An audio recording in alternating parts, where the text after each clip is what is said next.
Hi boys and girls. Okay, we're going to be doing our hole punch art today. So the first thing you need is some type of a simple drawing. Now I've already done this one. You're going to use a thick marker. But for brainstorming, like I want to pick something simple. I could do this snake, but I know I'm not going to be able to do these really fine details because hole punchers, they punch a hole that is pretty big, right? And so to do that fine detail, I could do a bigger, I could make a bigger one. I could do a crayon. I could do a paintbrush with a splotch of paint, but what you want to do is keep it simple. And I want you to use a thick marker. I have some if you don't have one, but your marker would work well for this. Think of something kind of big that you can do. So I could do like a paintbrush, right, if I wanted to. And I'm thinking about how I would fill this in with colors, and then to make it creative, like I don't want just a plain old background, so I could have it like maybe dripping some paint, or I could just have different splotches of different color paint, which would be fun for me. Then I can hole punch different colors to put here, right? I could maybe make some blobs of paint here and here. That's one idea I could do. If I wanted to, I could have made this a crayon, right? And then what could I put around here if it was a crayon? So if my main object is a crayon, I could even make the crayon just going straight up. You could plan, okay, if purple's my favorite color, I could do a purple crayon, and then maybe I could do where the crayon had made different lines. You can see how this one's got kind of a design, because I know I don't want to fill in the background with just one solid color. So I thought of ways to make it different sections. So I'm going to put a color here. I want to put a contrasting color here. I kind of thought of bubbling, like if this was a soda. And I'm going to fill in this eye part here with black. So I guess I'll fill it in with black so you can see. I'm going to do black hole punches for that. I'm going to fill in this area here with red. I'm going to leave that white.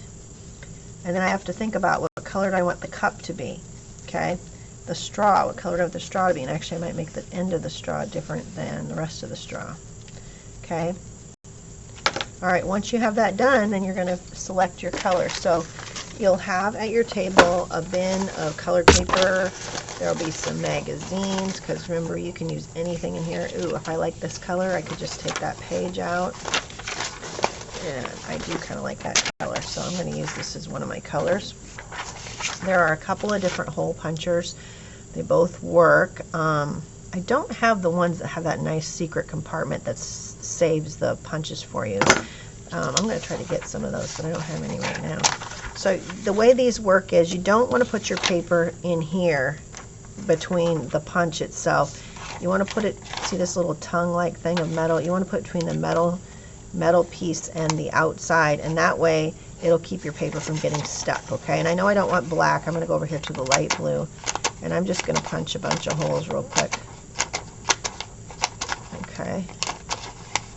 That one didn't punch all the way through. Okay, so I have a collection. Oh, look, there must have been red on the back side. Yeah. I'm not going to use the red. I'm going to actually use this side. So I'm going to use the dot glue. This seems to work best for me. So if I want this little air bubble to be light blue, I could fill it in with light blue. I think I'm going to save him for my... I'm feeling like this is the one I want to fill in here. So I'm just going to dot a bunch of glue in here. And somebody in a different class had figured out that for them it was easiest to pick this up if they did it with a pencil. Now that doesn't working for me. Oh, there we go. And then flip it over and stick it in there. So I'm just going to dot it on there, flip it over, and stick it in the glue. So hey, that actually works. And then just fill in that whole space. Now this is going to take a little bit of time, but remember, anything that's worthwhile can take time. These are going to be really cool. This is actually kind of like Pointillism, which is a type of painting where you do little teeny dots of paint to paint the whole picture. The artist who uses Pointillism never ever just paints a stroke. They do dot painting, so they just dot their paint all over, and your eyes blend the colors. It's really cool. So we're kind of doing Pointillism here. Uh-oh, sticking to my finger. And you may have that happen. This could be a little bit painstaking, but that's okay. It's going to be beautiful when we're done. So I've started. I just need to fill that one in. If you get to a bigger space in the back, I do have some larger hole punch things, but these aren't going to look as cool. But if you're doing a really big open space, I don't really have a huge space here to do this with, but if I did, let me show you how this one works. So this one, I had somebody stick their paper in here. That'll never work. You actually have to stick it between in this section here, and you should be able to see it right there where it's going to punch through. You have to be able to see it in there or it won't work. So see how that is right there? I can see what's going to happen just by putting it in there and looking through that sort of that little window. Okay, and if you need a bigger pieces, this will work too. It's just not going to look as cool because you know how that lady, how she did all the little dots. But you could probably fill in the background space with a little bit bigger ones, I suppose. I don't know. I don't like how it looks really. And it won't fit in these really well. See how it's too bulky for those, so that's probably not going to work there. It might work for my outer space here because I could turn them a little bit, right, like that and like that. And then when I get to this edge, I could always just trim off whatever's sticking out, I guess. It's up to you. Maybe if I only punched half of one, so if I just did this and I kind of punched it like that, and I had a smaller bit, that might work. Oh, that might work. For in there, I could keep filling that up with broken pieces. Up to you. Have fun. Be creative. We're going to do this for a couple of weeks, so you've got plenty of time to fill in your space. I will have some other kinds of small pieces that you can use if you need something metallic for one space. I do have some sequins you could put in there.